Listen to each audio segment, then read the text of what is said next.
মায়া কি? এই প্রশ্নের উত্তর এক কথায় দেওয়া অসম্ভব। স্বয়ং শ্রীকৃষ্ণ এই প্রশ্নের উত্তর দিয়েছিলেন নারদ মুনিকে এক প্রত্যক্ষ অভিজ্ঞতার মাধ্যমে। নমস্কার, কৃষ্ণকথাতে আপনাদের সবাইকে স্বাগত।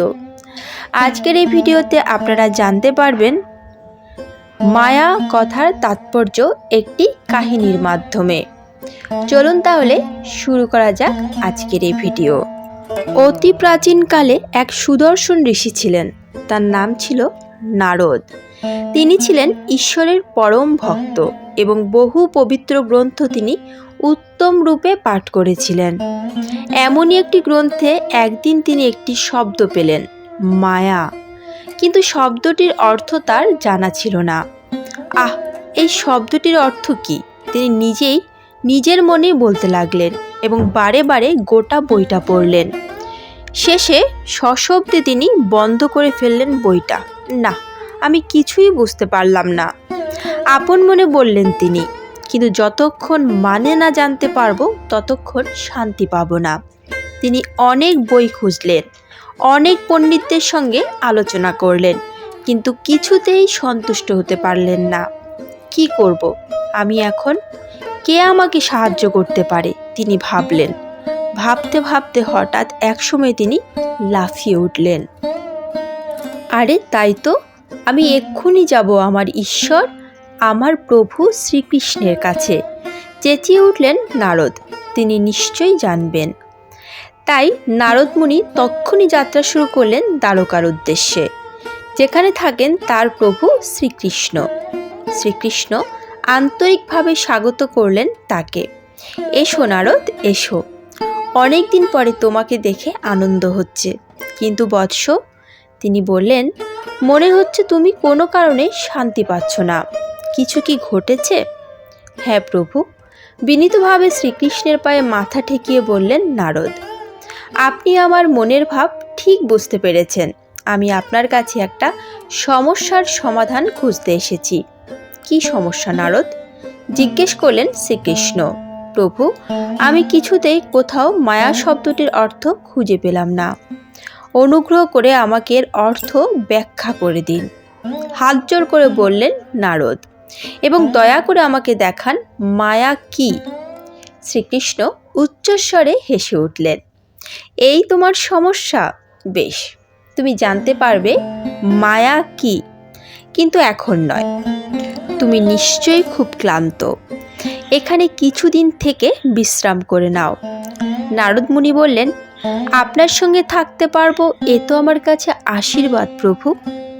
বেশ কিছুদিন কেটে গেল, কিন্তু নারদ মুনি তার প্রশ্নের উত্তর পেলেন না। তিনি অস্থির হয়ে পড়লেন, কিন্তু শ্রীকৃষ্ণকে মনে করিয়ে দিত ইতস্তত করতে লাগলেন। একদিন কিছু দূরের একটি স্থানে ভ্রমণে যাওয়ার জন্য শ্রীকৃষ্ণ নারদকে ডেকে বললেন তার সঙ্গী হতে। তারা সকালবেলা যাত্রা করলেন এবং কয়েক মাইল হাঁটার পর শ্রীকৃষ্ণ বললেন, নারদ, আমি তৃষ্ণার্ত, তুমি কি আমাকে একটু জল খাওয়াতে পারো? এক্ষুনি প্রভু, বললেন নারদ মুনি, এবং দৌড়ে চলে গেলেন জলের খোঁজে। কিছু দূরেই ছিল একটা গ্রাম। তিনি একটি কুটিরের দরজায় করাঘাত করায় একটি খুব সুন্দরী মেয়ে দরজা খুলে দাঁড়ালো। আহা, কি স্বর্গীয় সৌন্দর্য! নারদ বিড়বিড় করে বললেন মেয়েটিকে দেখে। মেয়েটি লজ্জায় লাল হয়ে উঠল এবং চোখ নামিয়ে মিষ্টি সুরে বলল, মহাশয়, অনুগ্রহ করে ভেতরে আসুন। বলুন, আমি আপনার জন্য কি করতে পারি? সম্মোহিতের মতো নারদ মুনি ভিতরে ঢুকে বসলেন, কিন্তু কিছুই বলতে পারলেন না। তিনি ভুলেই গেলেন তার আসার উদ্দেশ্য, ভুলেই গেলেন তার প্রভু অপেক্ষা করে আছেন। তিনি সব ভুলে গেলেন, শুধু একটি ভাবনায়, কি অপূর্ব সৃষ্টি এই মেয়েটি! আমার স্ত্রী রূপে একে আমার পেতেই হবে, একে ছাড়া আমার জীবনেরই বা কী প্রয়োজন? মেয়েটি ঘর ছেড়ে চলে গেল এবং তার বাবাকে পাঠিয়ে দিল। ধবধবে সাদা দাড়ি গালে এক বৃদ্ধ প্রবেশ করলেন। নারদ মুনিকে সম্বোধন করে বললেন, আমার দরিদ্র কুটিরে আপনাকে স্বাগত জানাই। আপনাকে আজ আমার অতিথি হিসেবে পেয়ে আমি নিজেকে ধন্য মনে করছি। আপনার যতদিন ইচ্ছে হয় ততদিন দয়া করে আমাদের সঙ্গে আপনি থাকুন। নারদ মুনি এমন আমন্ত্রণ আশাও করেননি, তাই এই আমন্ত্রণ এক বাক্যে গ্রহণ করলেন ভারী খুশি হয়ে। তিনি মেয়েটির সঙ্গে কথা বলার অনেক সুযোগ পেতেন এবং তারা রোজই নানা কথোপকথন করতেন। এই কথোপকথন ধীরে ধীরে রূপান্তরিত হলো ভালোবাসায়। একদিন তিনি মেয়েটিকে প্রশ্ন করলেন, প্রিয়ে, তুমি কি আমার হবে? মেয়েটি লজ্জিত হলো। হ্যাঁ, হব, বলল সে, পায়ের নখে মাটি খুঁড়তে খুঁড়তে এবং মাটির দিকে চেয়ে, শুধু যদি আমার বাবা রাজি হন। আমি এক্ষুনি তার সঙ্গে কথা বলছি। এই বলে নারদ মুনি ঘরের ভেতরে ঢুকলেন মেয়েটির বাবার সঙ্গে কথা বলার জন্য। তার যেন আর তর সইছিল না, কিন্তু তিনি যখন বৃদ্ধের মুখোমুখি হলেন, তার হৃৎপিণ্ডের কাজ প্রায় বন্ধ হয়ে যাবার জোগাড়। মহাশয়, আমি আপনার সঙ্গে কিছু কথা বলতে চাই, লজ্জিত সুরে বললেন নারদ মুনি। নিশ্চয়ই নিশ্চয়ই, অনুগ্রহ করে আগে বসুন, সহাস্যে বললেন বৃদ্ধ। নারদ মুনি বসলেন। নিজের দুই হাত ঘষতে ঘষতে এদিক ওদিক তাকাতে তাকাতে অবশেষে শুরু করলেন, মহাশয়, আমার একটা প্রস্তাব, মানে আপনাকে একটা অনুরোধ, মানে আমি চাই, যদি আপনি অনুমতি দেন, মানে আপনার কন্যা। বৃদ্ধ ভদ্রলোক উচ্চস্বরে হেসে উঠে বললেন, বৎস, আমি বুঝতে পেরেছি, যদি আমার কন্যা রাজি থাকে তাহলে আমার আশীর্বাদ নিশ্চয়ই তোমরা পাবে। ধন্যবাদ, অনেক ধন্যবাদ, বললেন নারদ। কিন্তু বৎস, বৃদ্ধ বললেন, তোমার কাছে আমার একটা অনুরোধ আছে। কি অনুরোধ বলুন? নারদ বললেন, বিবাহের পর তোমরা এখানেই আমার সঙ্গে বাস করো, বললেন বৃদ্ধ। নারদ মুনি তৎক্ষণাৎ খুশি হয়ে এই প্রস্তাবে সম্মতি দিলেন। শুভ দিনে নারদ মুনির বিবাহ করলেন বৃদ্ধের কন্যাকে। তার মনে আনন্দ আর ধরে না। এইভাবে 12 বছর কেটে গেল। তার শ্বশুরমশাই মারা গেলেন। নারদ মুনি পেলেন তার সব সম্পত্তি। স্ত্রী, সন্তান, ক্ষেত খামার নিয়ে বড়ই আনন্দে জীবন কাটাতে লাগলেন নারদ মুনি। একদিন রাত্রে তিনি হঠাৎ একটি ভীতিপ্রদ শব্দে চমকে জেগে উঠলেন। জানলা দিয়ে দেখে আপন মনে বললেন, ওহ, বাজ পড়েছে। তা যত খুশি বাজ পড়ুক, বিদ্যুৎ চমকাক, বৃষ্টি ঝরুক, আমি আমার ঘরের কোণে স্ত্রী আর সন্তানদের নিয়ে নিশ্চিন্ত আর সুখী। এই বলে তিনি আবার ঘুমিয়ে পড়লেন। কিন্তু তার এই আনন্দ বেশিক্ষণ রইল না। দেখতে দেখতে এসে গেল বন্যা। নদীর জল উপচে উঠে ভাসিয়ে দিল তার তীর আর গোটা গ্রাম। ঘরবাড়ি ভেঙে পড়ল, মানুষজন পশু পাখি ভেসে গেল, ডুবে গেল নদীর স্রোতে। বাচ্চাদের কান্না শুনে নারদের ঘুম ভাঙল। লাফিয়ে বিছানা থেকে নেমে দরজা খুললেন। যে দৃশ্য দেখলেন তাতে মুখ শুকিয়ে গেল তার ভয়ে। ভগবান, হে ভগবান, আমার ঘরটিকে বাঁচিয়ে রাখো, চিৎকার করে উঠলেন তিনি। কিন্তু সে আওয়াজ ডুবে গেল ঘরের মধ্যে প্রবল বেগে ঢুকতে থাকা জলের গর্জনে। নারদ মুনি দেখলেন এখন পালাতেই হবে। এক হাতে ধরলেন স্ত্রীকে, অন্য হাতে 2 বাচ্চাকে। আরেকটি শিশুকে কাঁধে তুলে নিয়ে সেই ভয়ঙ্কর বন্যার জলের মধ্যে দিয়ে এগোবার চেষ্টা করতে লাগলেন। তার দুষ্ট গ্রহ তাকে নিয়ে গেল ভুল পথে। কিছু দূর গিয়ে দেখলেন আরও তীব্র হয়েছে জলের স্রোত। এরই মধ্যে তার কাঁধের বাচ্চাটি জলে পড়েই তীব্র স্রোতে ভেসে চলে গেল। হাহাকার করে উঠলেন নারদ। সেই বাচ্চাটিকে বাঁচাতে গিয়ে তার হাত থেকে ছিটকে গেল অন্য 2টি সন্তান। তারাও হারিয়ে গেল ভয়ঙ্কর জলস্রোতে। রাগে ক্ষোভে নারদ সব সপান্ত করতে লাগলেন। স্বামী স্ত্রী পরস্পরকে আঁকড়ে ধরে জলের সঙ্গে লড়াই করতে লাগলেন। কিন্তু হায়, তার প্রিয়তমা স্ত্রী, যাকে তিনি সর্বশক্তিতে আঁকড়ে ধরেছিলেন, তাকেও ভাসিয়ে নিয়ে গেল নিষ্ঠুর স্রোত। নারদ মুনি ভয়ে দুঃখে কাঁদতে কাঁদতে আশ্রে পড়লেন তীরে। হে ভগবান, কি অপরাধ আমি করেছি! যার জন্য তুমি এমন শাস্তি দিলে। আমার এখন এই জীবনের আর কি প্রয়োজন? নারদ মুনি বিলাপ করতে লাগলেন, আমাকেও মেরে ফেলো, হে নিষ্ঠুর ভগবান, আমাকেও মেরে ফেলো। হঠাৎ তার পিছন থেকে শোনা গেল এক শান্ত স্বর, বৎস, জল কোথায়? ৮ ঘন্টা হয়ে গেল তুমি আমার জন্য জল আনতে গেছো। ৮ ঘন্টা? বিস্ময়ে নারদ দাঁড়িয়ে উঠলেন।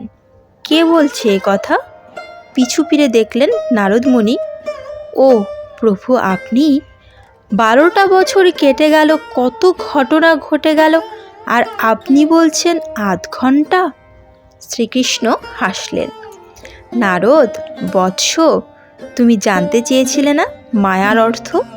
এই হলো মায়া। মায়ার জাদুতে যায় মানব ভুলিয়া, জীবনের লক্ষ্য আর উদ্দেশ্য কি?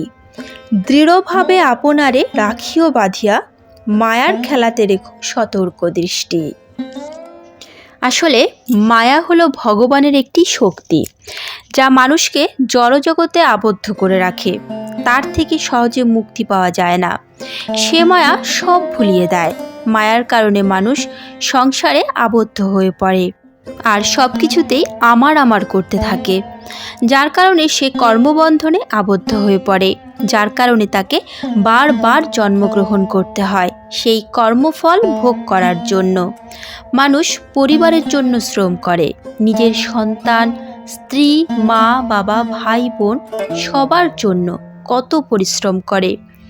জীবন সংসারে কঠোর সংগ্রাম করতে থাকে। মায়ার কারণে সে ভগবানকে ভুলে যায়। কি জন্য এই মনুষ্য দেহ লাভ করেছে তা বুঝতে পারে না। ভোগ, লোভ, লালসা, কামনা, বাসনা, হিংসা, অহংকার অর্থাৎ এই সমস্ত পাপ করতেই থাকে। এখন আপনি বলবেন, আমি তো পরিবারের সুখের জন্য করছি, যা আমার কর্তব্য। কিন্তু যখন আপনি অক্ষম হবেন, তখন সে পরিবার আপনাকে দেখবে না। যাদের জন্য এত পরিশ্রম, তারাই সময় শেষ হলে আপনাকে আর ভালোবাসবে না।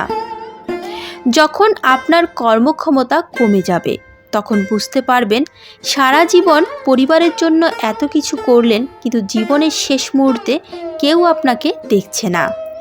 আপনি এই সংসারের মায়ার বন্ধনে আবদ্ধ হয়ে যিনি আপনাকে সৃষ্টি করেছেন, যিনি আপনার হৃদয়ে পরমাত্মা রূপে আছেন, যিনি আপনার শ্বাস প্রশ্বাস, যিনি আপনাকে সঠিক পথে নিয়ে আসে, সে পরমেশ্বর ভগবানকে আপনি ভুলে গেছেন। ডাকার সময় তো কত ছিল, কিন্তু সংসারের মোহে আপনি ডাকতে পারলেন না। পরিবারের সুখের জন্য নিজে কিছু করতে পারলেন না। বেদান্তে বলা হয়েছে, মায়া শব্দের উৎপত্তি হয়েছে সংস্কৃত মা অর্থাৎ নয় এবং ইয়া অর্থাৎ সেটা শব্দদ্বয় থেকে।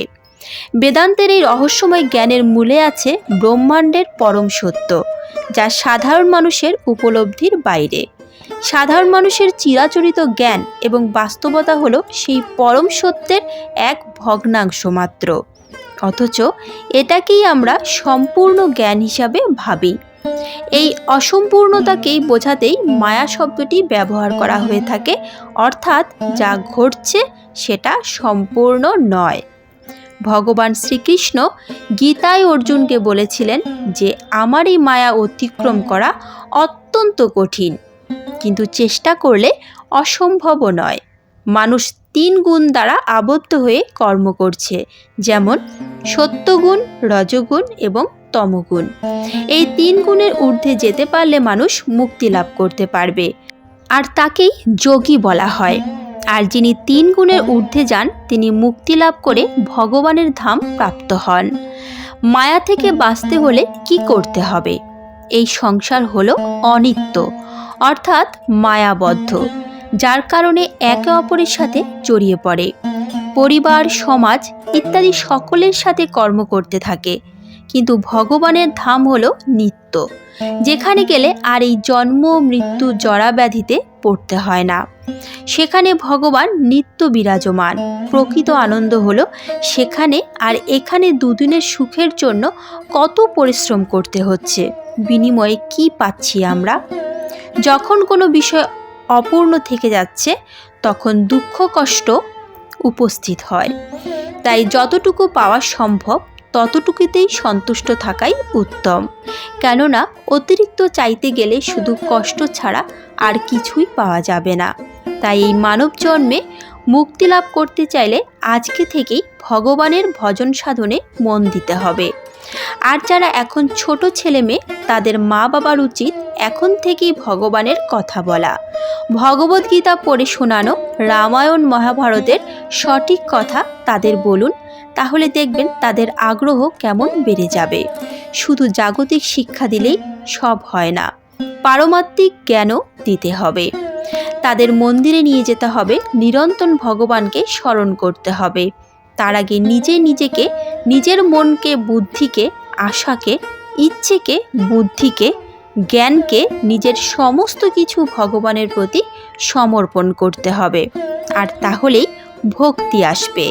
নিয়মিত ভগবানকে স্মরণ করতে হবে, ভগবানের নাম কীর্তন জপ করতে হবে, গীতা পাঠ করতে হবে, একাদশী ব্রত পালন করতে হবে, একাগ্র চিত্তে ভগবানকে ডাকতে হবে। আপনি কর্ম করেন কিন্তু কর্মের ফল আশা করবেন না। যদি ফলের আশা না করে শুধুমাত্র আপনার কর্তব্য কর্ম করেন তাহলে আপনাকে ফল ভোগ করতে হবে না। ফল তো ঈশ্বর দান করেন। তাই সব কিছু ভগবানের প্রতি সমর্পণ করে দিয়ে কেবলমাত্র ভগবানের উদ্দেশ্যে কর্ম করুন। মনে রাখবেন, সব কিছু নিয়তি নির্ধারণ করে রেখেছেন, আপনি কেবল নিমিত্ত মাত্র। কিন্তু কখনো কর্ম ত্যাগ করবেন না, কারণ যিনি কর্ম ত্যাগ করেন তিনি প্রকৃত যোগী নন। তাই প্রতিদিন হরিনাম জপ করুন, গীতা পাঠ করুন, একাদশী পালন করুন, ভগবানকে প্রতি মুহূর্তে স্মরণ করুন। তাহলে মন শান্ত হবে। তখন বুঝতে পারবেন কেন কর্ম করতে হবে, কিভাবে করতে হবে, কার উদ্দেশ্যে করতে হবে এবং কার জন্য করতে হবে। জয় রাধে। আজকের মতো ভিডিওটি এখানেই শেষ করলাম। আশা করি আপনাদের ভালো লেগেছে। যদি ভালো লেগে থাকে তাহলে অবশ্যই একটি লাইক করবেন। যদি রাধা মাধবের পরম ভক্ত হন তাহলে কমেন্টে রাধা মাধবের জয়গান করতে ভুলবেন না যেন। যদি এই চ্যানেলে নতুন হয়ে থাকেন তাহলে এ ধরনের বিভিন্ন ধর্মীয় ভিডিও পেতে এবং নিয়মিত গীতা পাঠ শুনতে চ্যানেলটিকে অবশ্যই সাবস্ক্রাইব করুন। আর প্রিয়জনদের সঙ্গে শেয়ার করুন যাতে তারাও উপকৃত হতে পারে। আজ তাহলে এ পর্যন্তই, দেখা হচ্ছে পরবর্তী ভিডিওতে। ভালো থাকবেন, সুস্থ থাকবেন। জয় শ্রীকৃষ্ণ। রাধে রাধে।